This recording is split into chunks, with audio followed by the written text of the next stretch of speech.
Some men look at constitutions with sanctimonious reverence and deem them like the Ark of the Covenant, too sacred to be touched. I am certainly not an advocate for frequent and untried changes in laws and institutions, but I know also that laws and institutions must go hand in hand with the progress of the human mind. As that becomes more developed, more enlightened, as new discoveries are made, new truths disclosed, and manners and opinions changed with the change of circumstances, institutions must advance also and keep pace with the times. Thomas Jefferson wrote those words in 1816. Since then, the Virginia Constitution has undergone 5 major revisions, and now a 6th revision is about to be submitted to the voters. Thus, the constitutional history of Virginia has been, as Jefferson suggested it should be, a continuing story, a story that is sometimes tragic, often painful, frequently glorious, but always fascinating. For the next hour, we shall seek to tell that story.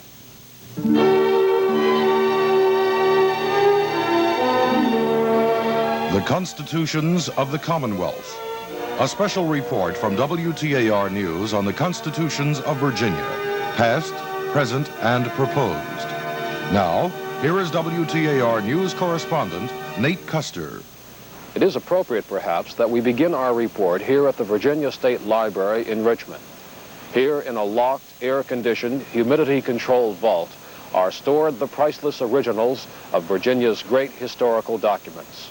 And none is more priceless than this, the first written constitution in the Western world, the Virginia Constitution of 1776. That first Constitution of Virginia, like all the Virginia Constitutions since, has consisted really of 2 parts, a Declaration of Rights and a plan of government. The plan of government Virginia adopted in 1776 has been vastly altered since. But the great 1776 Virginia Declaration of Rights survives today, not only as the Bill of Rights in the present Virginia Constitution, but also in a long line of political legal documents which it preceded and which it profoundly influenced. Documents like the Declaration of Independence, the first 10 amendments to the Constitution of the United States, the state constitutions of many of the 13 original states, and subsequently in the constitutions of all 50 states. It was here in Williamsburg that the determination of Virginians to govern themselves in the New World was first expressed in a written constitution. Alarmed by the growing spirit of rebellion in the Virginia colony, the royal governor, Lord Dunmore, had fled from his palace in Williamsburg to the safety of a British warship in Hampton Roads. Left essentially without a government, the Virginians hit upon the idea of calling special conventions to act upon the urgent affairs of the colony. An election for the 1776 convention was held in April of that year. 128 delegates were chosen, and the convention convened in May.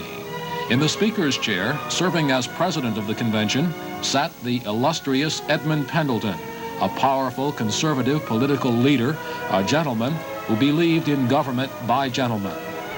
From Hanover County came the incomparable Patrick Henry, the oratorical firebrand who a year earlier had electrified Virginia with his famous Liberty or Death speech. Orange County sent James Madison, then 25 years old and just beginning a political career that would take him eventually to the presidency of the United States.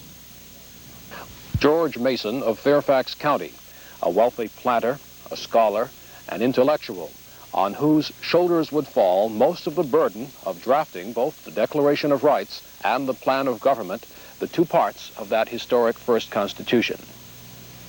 This is Gunston Hall on the Potomac River in Fairfax County near Mount Vernon, George Mason's home.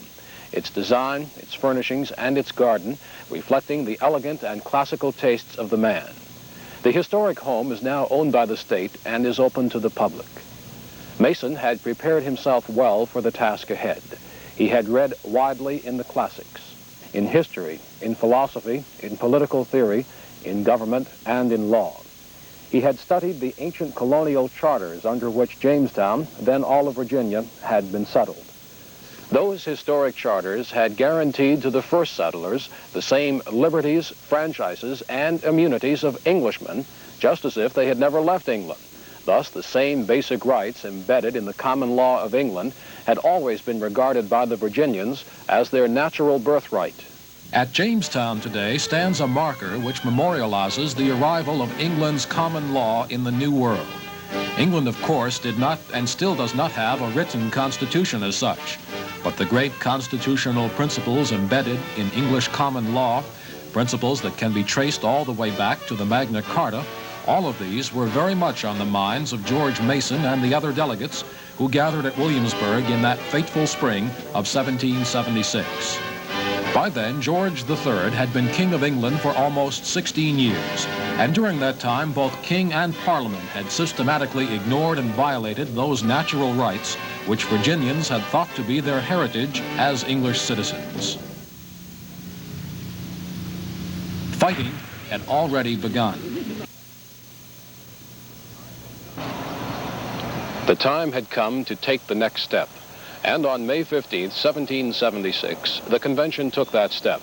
By unanimous resolution, the delegates directed Virginia's representatives to the Continental Congress to declare the colonies to be free and independent states. The impact of that May 15th resolution was profound. Duly introduced in Congress by Richard Henry Lee, the Virginia Resolution for Independence played a key role in the ultimate decision of Congress to appoint another Virginian, Thomas Jefferson, to draft the Declaration of Independence.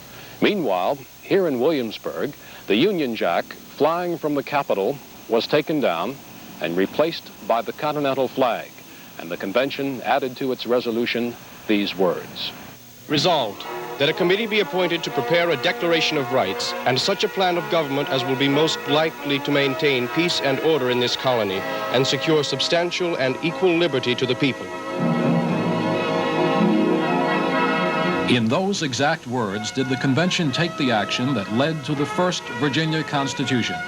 The committee was duly appointed, and to George Mason was delegated much of the actual work. On June 12th, the convention adopted the Declaration of Rights. A Declaration of Rights made by the representatives of the good people of Virginia, assembled in full and free convention, which rights do pertain to them and their posterity as the basis and foundation of government. Section 1, that all men are by nature equally free. The very first phrase of Section 1 provoked a controversy that threatened to deadlock the convention.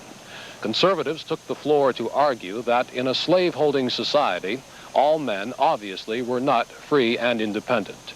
That provision, they said, would trigger civil war on their own estates. For 4 days, the debate raged. Finally, the Declaration was amended by adding the phrase, when they enter into a state of society. The implication was that slaves, being property, had not entered into a state of society, and thus the provision did not apply to them.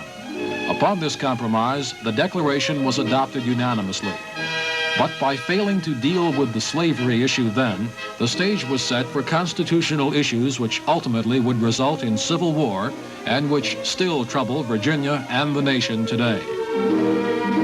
In succeeding sections, the Declaration defined in George Mason's precise and beautiful language the basic rights of man in his relationships with government. That power resides in the people. That a majority of the people may alter or abolish governments. That offices should not be hereditary. That the executive, legislative, and judicial powers of government should be separately exercised. That elections ought to be frequent and free, and that no man can be taxed without his consent or the consent of his elected representatives. That the power of suspending laws without the consent of the people is injurious to their rights. That every man has the right to confront his accusers, to call for evidence in his favor, and to trial by jury. That no man can be compelled to give evidence against himself. That no man can be deprived of his liberty except by the law of the land or the judgment of his peers. That excessive bail ought not to be required, or excessive fines imposed, or cruel or unusual punishments inflicted. That general warrants for searches or seizures ought not to be granted without evidence of a fact committed or an offense described. The right to trial by jury in civil cases. freedom of the press, that the military should be subordinate to and governed by the civil power, that the people have a right to uniform government, that the preservation of liberty requires adherence to justice, moderation, temperance, frugality, and virtue,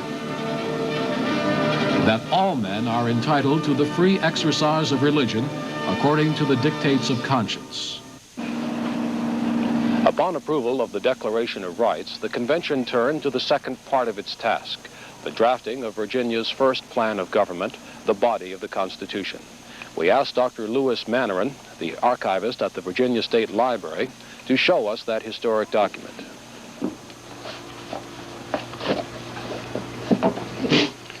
We have here the original of the Virginia Constitution adopted in 1776. You will see here that it is a constitution or form of government. It is starting with Jefferson's preamble with charges against King George III. We find in the document the three basic forms of government are written in: the legislative branch with the House of Delegates and the Senate with the various modes of election and representation written in. We also have the executive branch of the government with the Executive Council appointed and by the House of Delegates.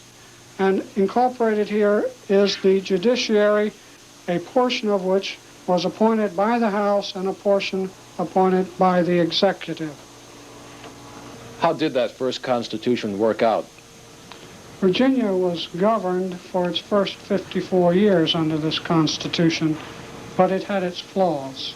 Thomas Jefferson, in particular, became a vocal and persistent critic of the plan of government set forth in that first Virginia Constitution. To understand Jefferson's objections to the plan of government, we talked with Merrill D. Peterson, who heads the Corcoran Department of History at the University of Virginia. Peterson, one of the nation's most distinguished Jefferson scholars, was interviewed at Monticello, Thomas Jefferson's home, which is now a National Historic Shrine just outside Charlottesville.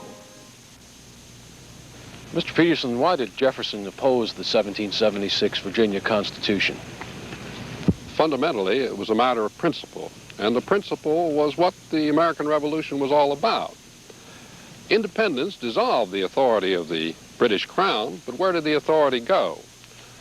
Not to a small group of men gathered in Williamsburg, but to the people. Jefferson was groping toward a theory and a mechanism, a means whereby the people could establish a legitimate government in accordance with the principle of the Declaration of Independence that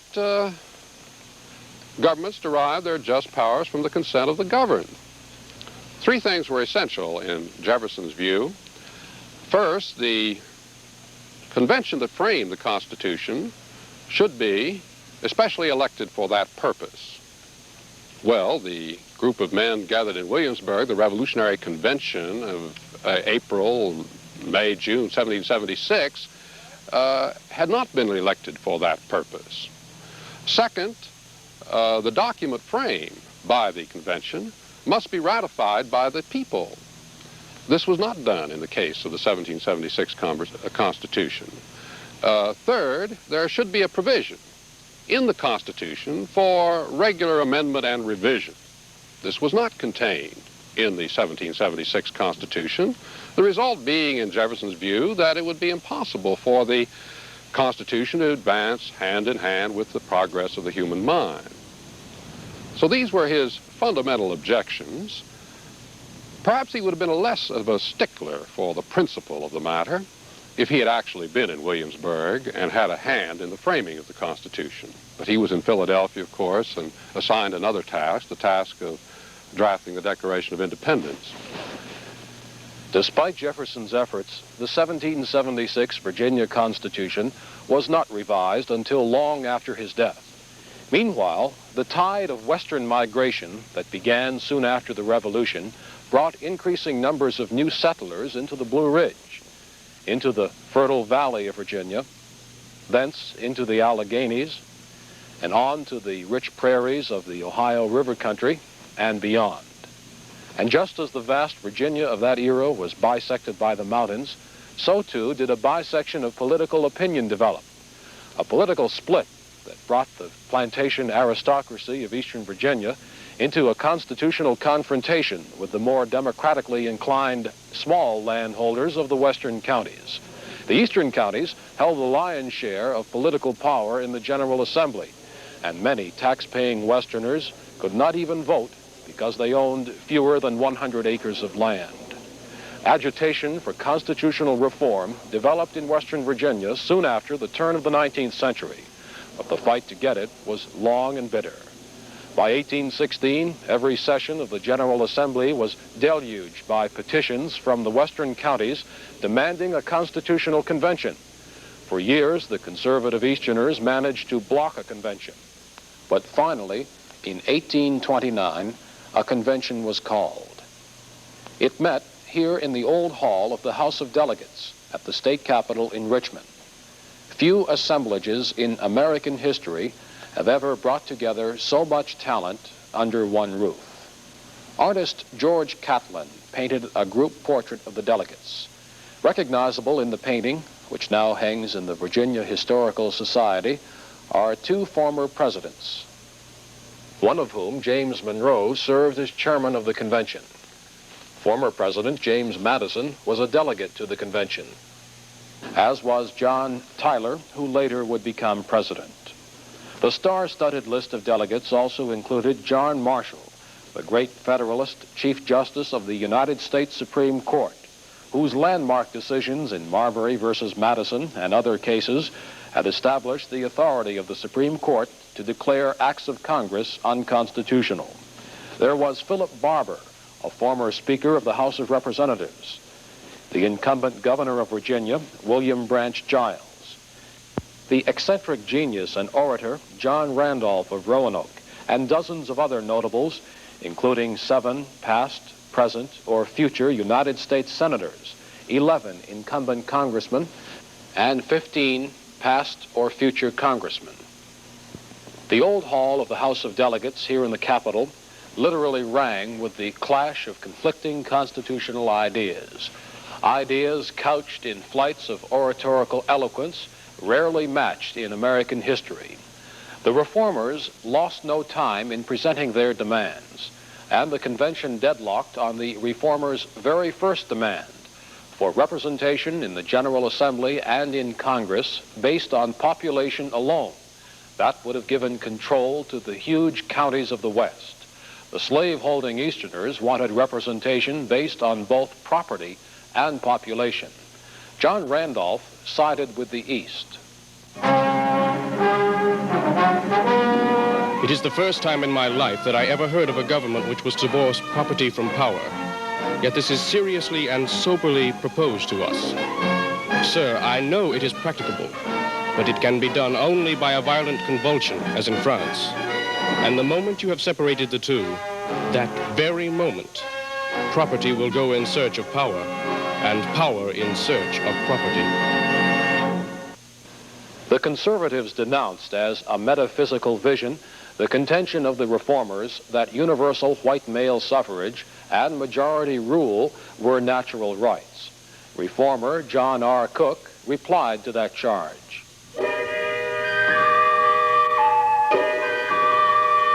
I say then, sir, with a confidence inspired by a deep conviction of what I advance, that the principles of the sovereignty of the people, the equality of men, and the right of the majority set forth in the Declaration of Rights of the people of Virginia, so far from being wild and visionary, so far from being abstractions and metaphysical subtleties, are the very principles which alone give a distinctive character to our institutions. A future Secretary of State, Abel P. Upshur, rebutted against the abstractions of natural law. In truth, Mr. Chairman, there are no original principles of government at all.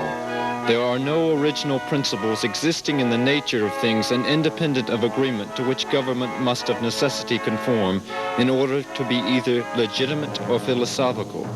The principles of government are those principles only which the people who form the government choose to adopt and apply to themselves.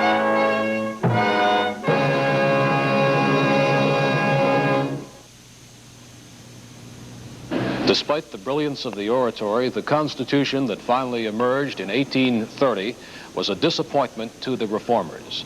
It did extend the vote to leaseholders and householders, and it increased representation of the western counties slightly. But the 1830 Constitution left political control, where it always had been, in the hands of the conservative Easterners. Disunity continued until 20 years later, when a second Constitutional Convention was called and produced the Constitution of 1850-51, which finally resolved the controversy. It provided universal white male suffrage, and it based representation in the House of Delegates on population only. Representation in the Senate was based on both population and property. This gave the West control of the House, while the East retained control of the Senate. And for the first time, the 1851 Constitution placed limitations on state debt, thus foreshadowing an issue which has shaped Virginia politics and Constitution making to this day.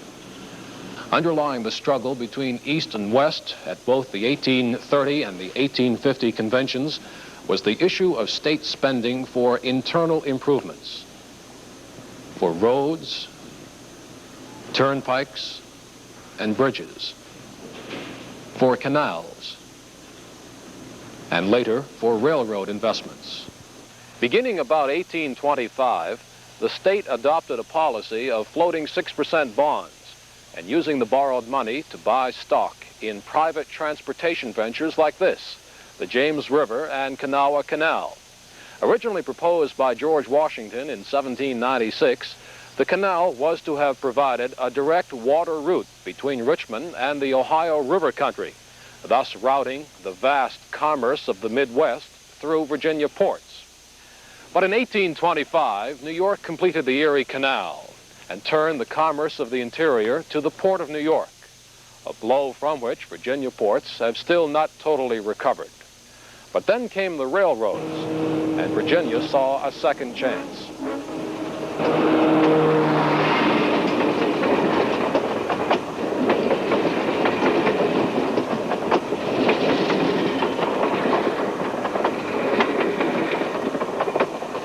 Virginia invested heavily in railroad stocks. By 1861, the state's indebtedness was more than $38 million, a princely sum in those days.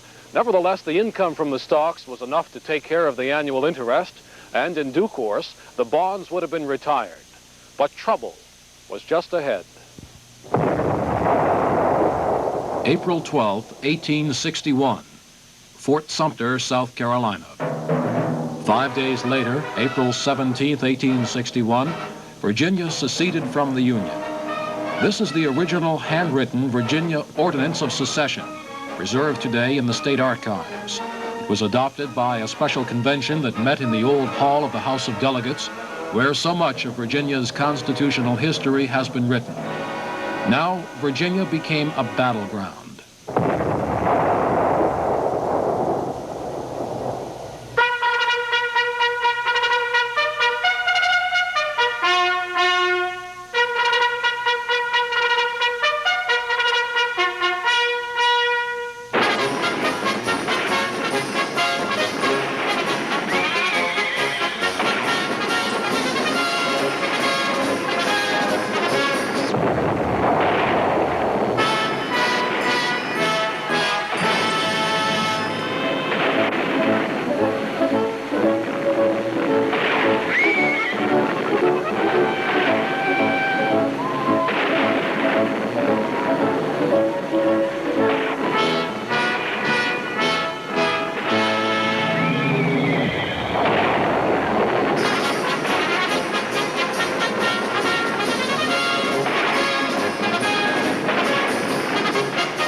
years, Virginia lived under the Constitution of the Confederacy. Then, the Civil War ended here at Appomattox on April 10, 1865. General Robert E. Lee and General Ulysses S. Grant had met here in the McLean House the day before to arrange the terms of the surrender. By the time that meeting took place in this room, Virginia lay in ruins. After some abortive attempts to restore civil government, Virginia became Military District Number 1, with Union General John M. Schofield as military governor. The price of Virginia's re-entry to the Union was to be a new constitution. Accordingly, General Schofield began registering voters for the election of delegates to a constitutional convention. In that election, held in October 1867, Negroes voted in a statewide election for the first time in Virginia history, but many whites did not vote. Some could not because they had aided the Confederacy, while others simply boycotted the election.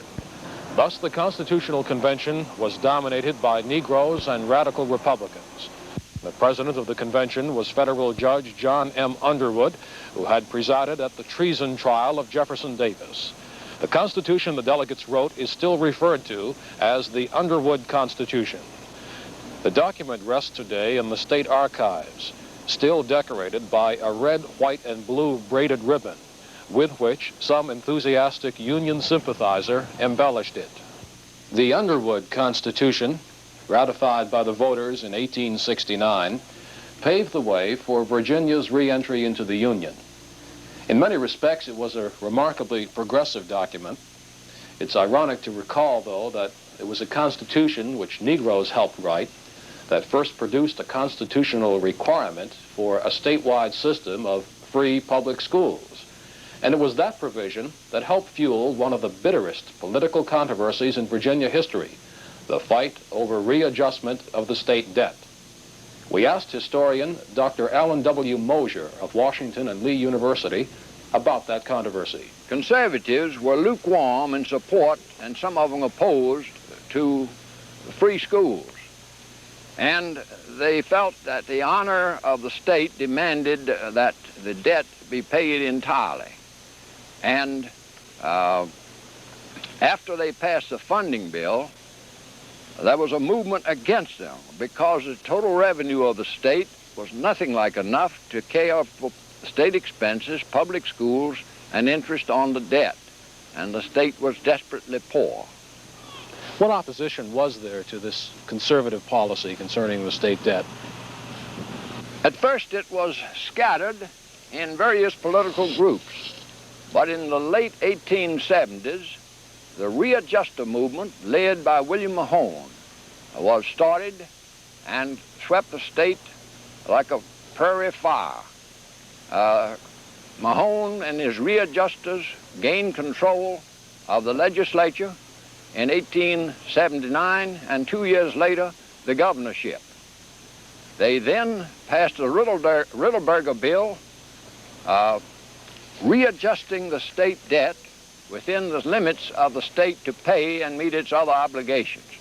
Therefore, the debt was taken into consideration along with the other obligations so that there could be a balanced situation developed. This is what they aimed at, but the fact that it cut down the capital part of the debt and the interest on it displeased the conservatives, one of whom said he would rather see the school burned to the ground than to see the state neglect its financial obligations. Well, with this question of the state debt more or less settled by the efforts of the readjusters and Mahone, what was there that precipitated the movement at the beginning of the 20th century for a constitutional convention, the convention called in 1902? When the conservatives regained control under the name of Democratic Party from the readjusters in the 1880s, politics were very corrupt, and the idea developed and increased that the chief source of the corruption was the buying and selling of Negro votes. And while there were other arguments used for calling a new constitutional convention, the overwhelming argument mentioned by everyone was to eliminate the Negro as an effective force in the electorate. Well, Dr. Mosier, how did they go about eliminating the Negro vote? This was the most controversial subject in the convention. The method finally adopted was through a poll tax to be paid by special time and through difficulties in registration and in some cases a literacy test to be administered largely as the registrars saw fit. And this in effect practically eliminated the Negro as a voter. In 1926, State Senator Harry F. Byrd Sr. became governor of Virginia. Deciding the machinery of state government should be changed to strengthen the office of governor and to place further restrictions on state borrowing, Byrd launched a legislative revision of the Constitution. Byrd named C.H. Morissette as state tax commissioner. Morissette, who served 44 years in the post until retiring in 1970, was one of Byrd's key aides during the 1927-1928 legislative revision of the Constitution. The Constitution did, however, contain, the proposed amendments did contain, in the general revision, certain provisions about the state debt. And the maximum that the state could borrow under the proposal was fixed at 1% of the assessed value of all taxable real estate in the state.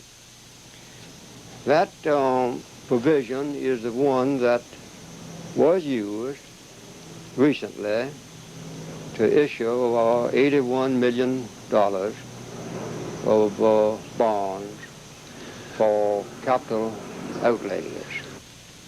Then another controversial proposal was submitted separately, to wit what was known as the short ballot amendments. Those amendments provided for the appointment by the governor for the time being. Some of the officials of the state who had been elected by the people. Governor Byrd thought that the short ballot amendments were wise and proper on the ground that public sentiment held the governor responsible for the executive or administrative branch of the government. And of course it is only logical to say that if a governor is going to be held responsible, then he should have the authority or power to appoint his department heads. In the more than 40 years since the 1928 revision of the Constitution, Virginia has undergone changes far greater than probably ever envisioned by the legislators who wrote the 1928 Constitution. The last 4 decades have seen the Old Dominion grow from an agriculturally oriented state to an economy now dominated by industry. Since 1928, the number of Virginians holding jobs in industry has tripled to more than 1/3 of a million. The Commonwealth's population has doubled in the last 40 years. Most of the growth has been in the metropolitan areas of Northern Virginia, Richmond, and Tidewater. In 1968, as the 40th anniversary of the 1928 revision of the Constitution occurred, most of Virginia's political leaders believed the document had to be modernized. Mills E. Godwin, Jr., who was governor at the time, asked the 1968 General Assembly to begin the task. Probably the prime reason for me to make the recommendation that I did was the need, as I saw it, for Virginia to have additional funds for its capital outlay needs. I didn't think that we could levy taxes and obtain in current revenue the money that would be needed to take care of the critical capital need program of the state.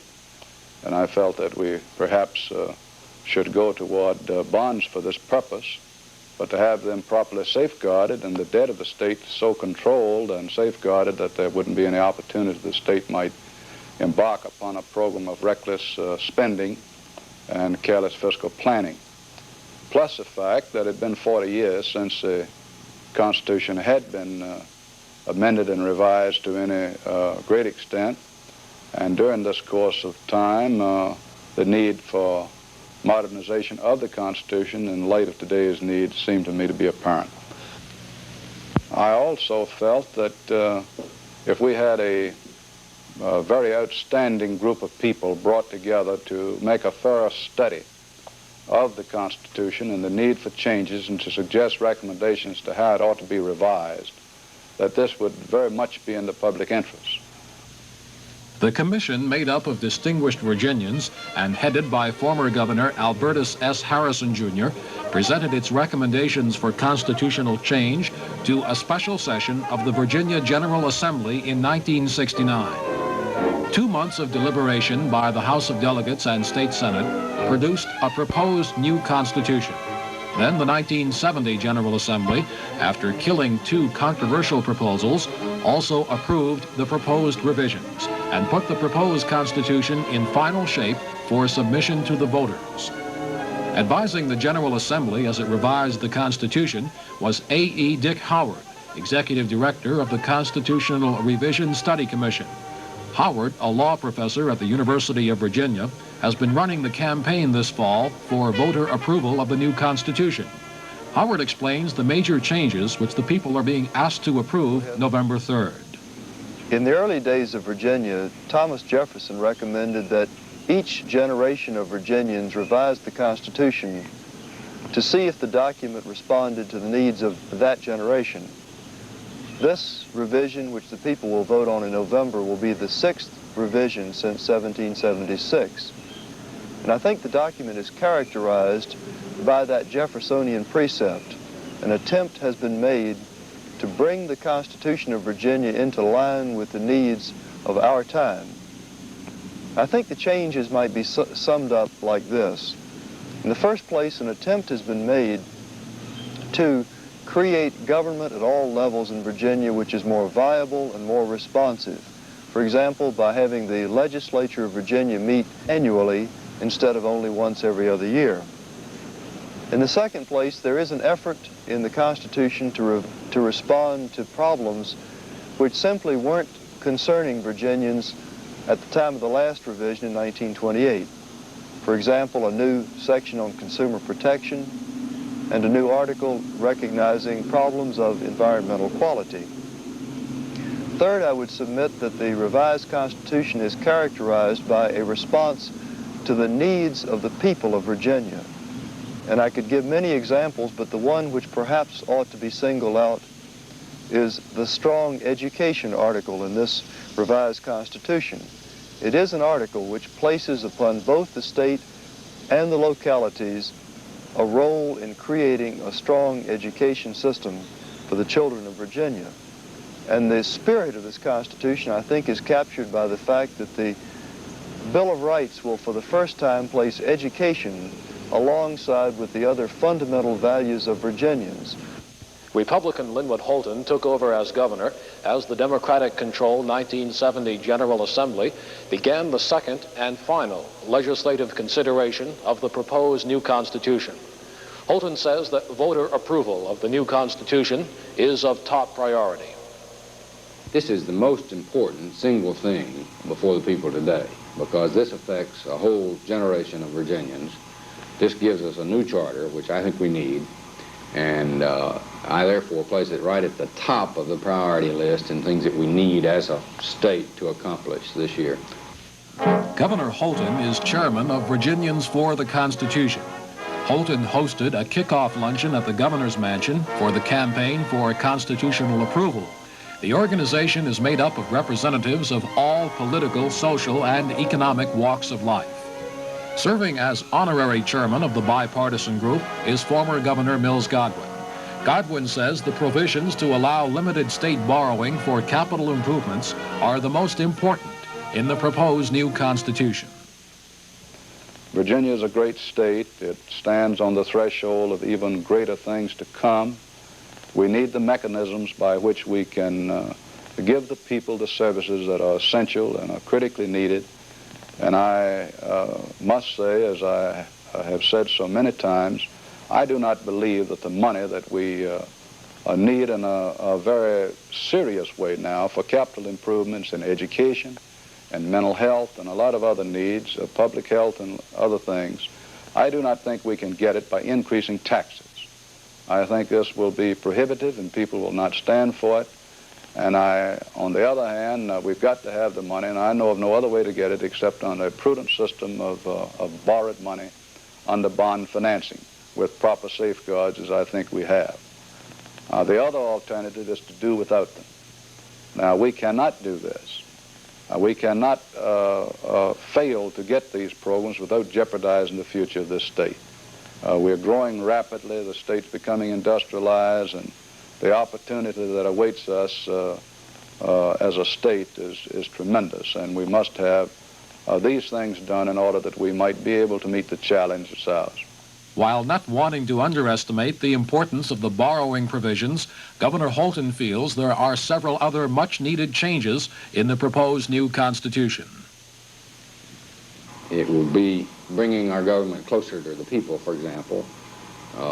One of the provisions in the new Constitution is to limit the appointive powers of judges, something that many of our citizens are interested in. It will provide for annual sessions of the General Assembly, which in my judgment will enable us to get more mileage out of the money that the taxpayers are paying into Virginia right now. It will enable us to appropriate this money more often and therefore meet needs earlier than we can under the present system of doing it every 2 years. We've got a better franchise article. We better protect the people from vote abuses. There are other things in there that will give us an opportunity in the future to better serve the people, like permitting real estate tax relief for older citizens.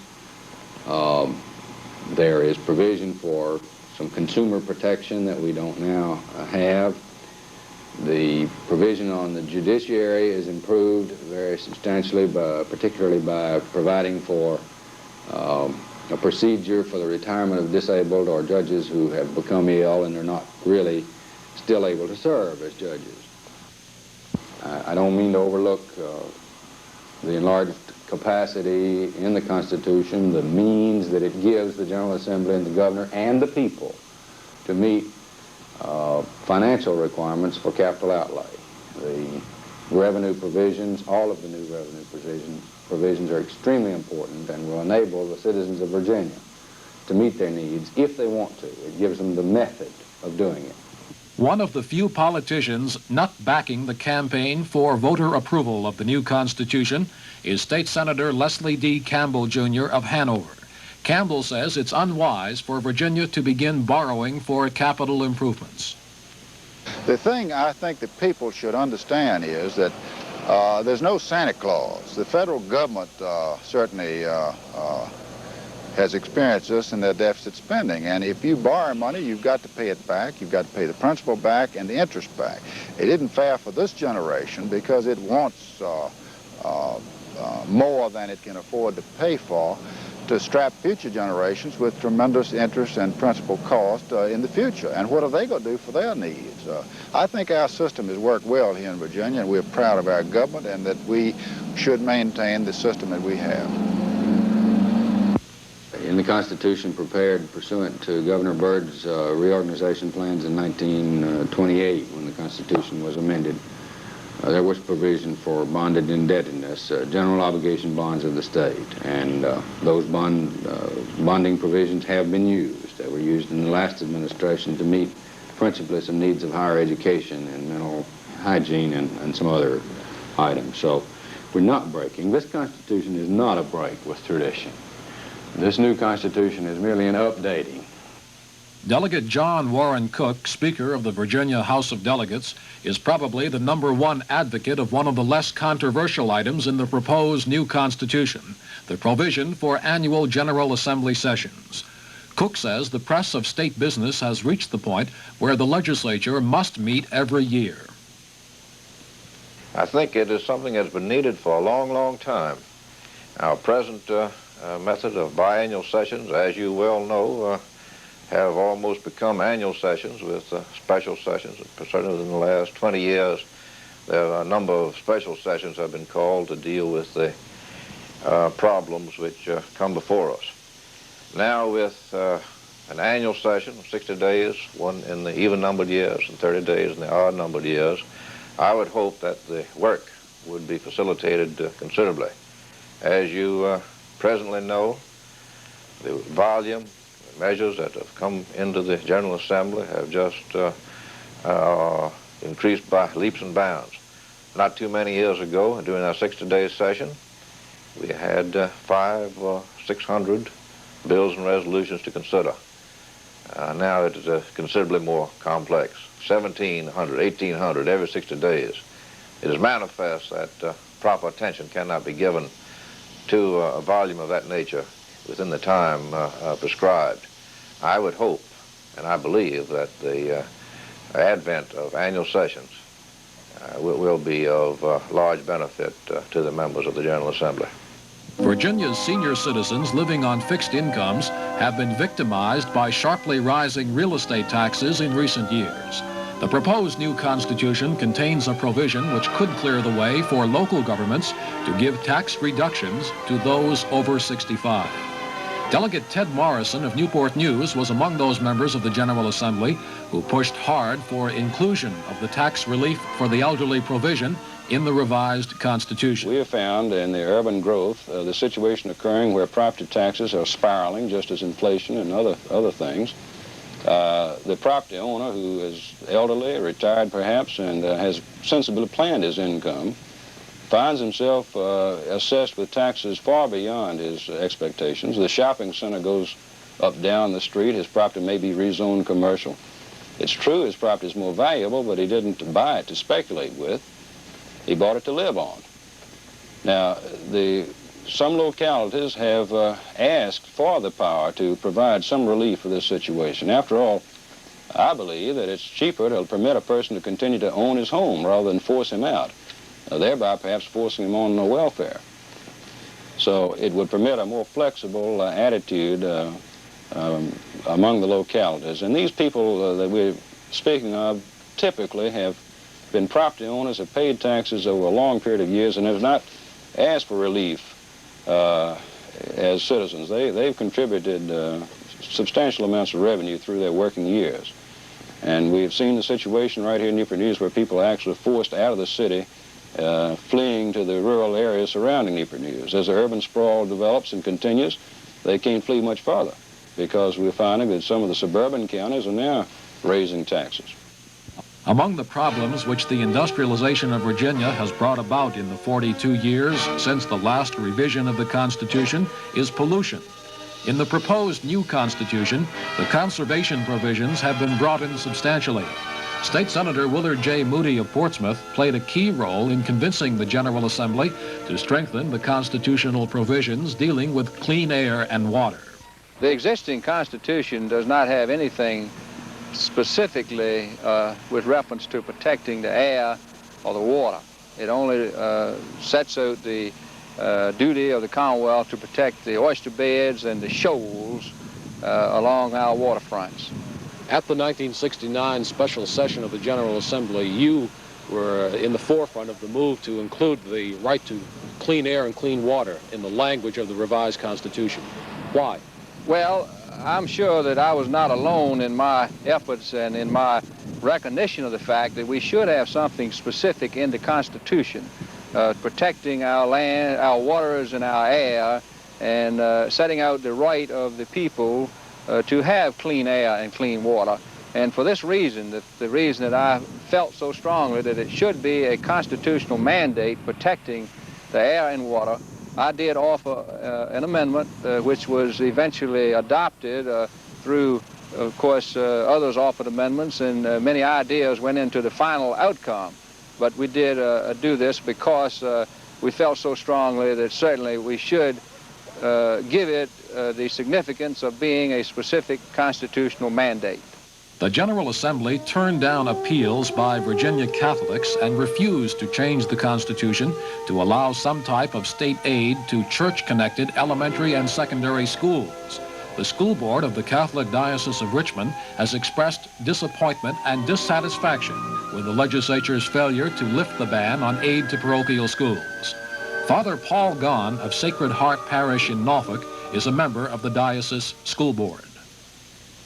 We are spending $8 million educating these children. If the state had to do it, it would probably cost another $4 or $5 million. And that this is no small matter. 30,000 children are no small matter. And some consideration should have been given to the double burden that our people have carried for a long time.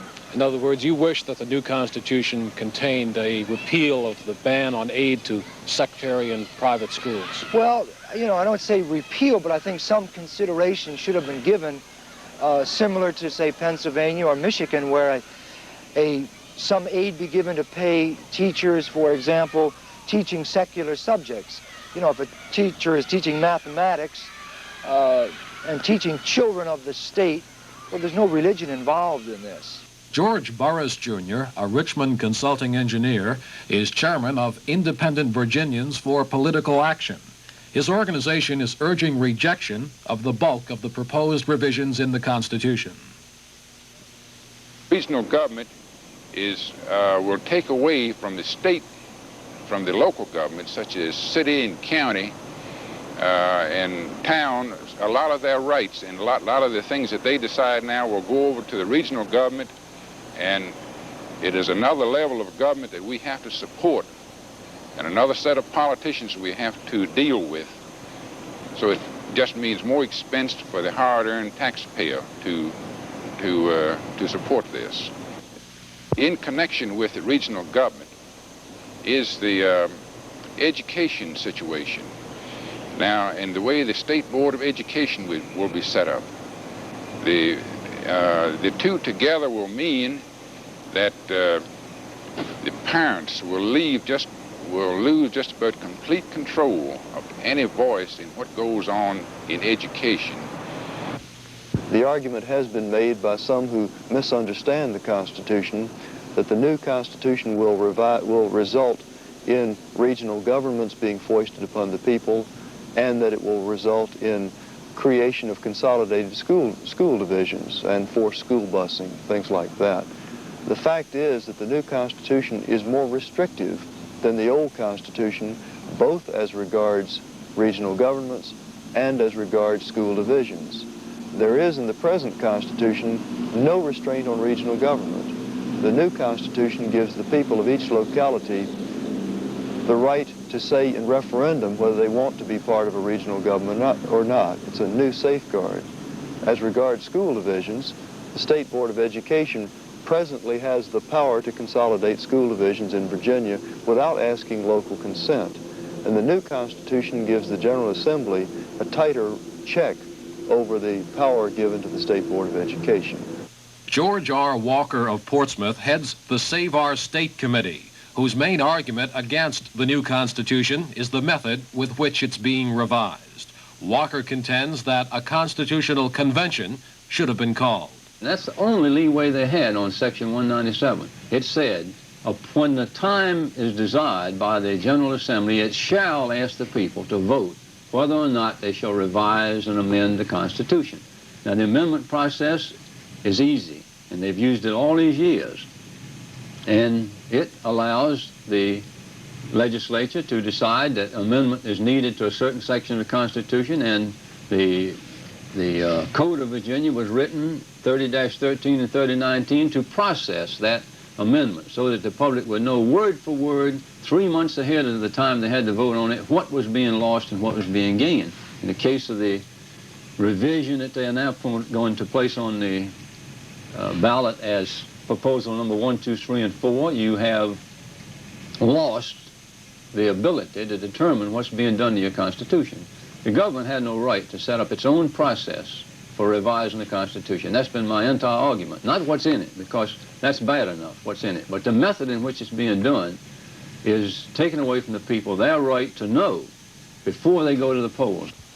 A.E. Dick Howard explains now how all the arguments on the revised Constitution will be resolved when the people of Virginia vote on the proposals November 3rd. Well, the actual questions on the ballot will be 4 in number.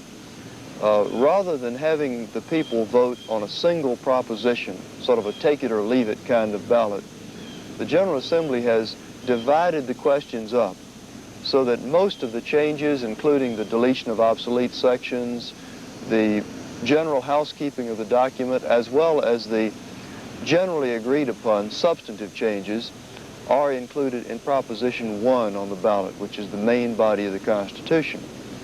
The General Assembly then has created 3 separate questions on the ballot, which deal respectively with lotteries, with general obligation bonds, and with revenue bonds.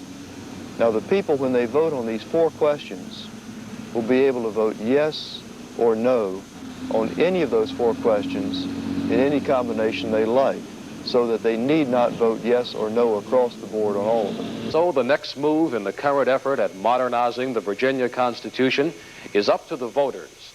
On November 3rd, they will write the next chapter in the fascinating and continuing story of the constitutions of the Commonwealth. This is Nate Custer reporting.